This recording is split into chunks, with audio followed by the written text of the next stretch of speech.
আজকে ছিল রবীন্দ্র জয়ন্তী, কিন্তু আমি যাচ্ছিলাম অ্যাজ অলওয়েজ অফিস। তাই জন্য কি আর করব বলো? তো আমাদের পাড়ায় রবীন্দ্র জয়ন্তী সেলিব্রেশন হচ্ছে, আর সেখানে কিন্তু সবাইকে আম পান্না ডিস্ট্রিবিউট করছিল।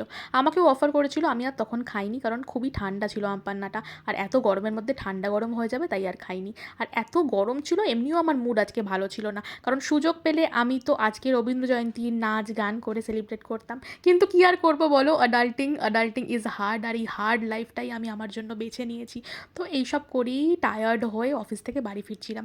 ফিরতে ফিরতে মনে হলো যে রবীন্দ্র জয়ন্তী পালন করিনি তো কী হয়েছে, রবীন্দ্র জয়ন্তীর মতো কিছু একটা করা যায়। তো আমি ভাবলাম সেই ছোটোবেলায় রবীন্দ্র জয়ন্তী হয়ে যাওয়ার পর প্যাকেট দিত, সেরকমই মিয়ামোর থেকে প্যাকেট কিনে নিয়ে বাড়িতে যাব।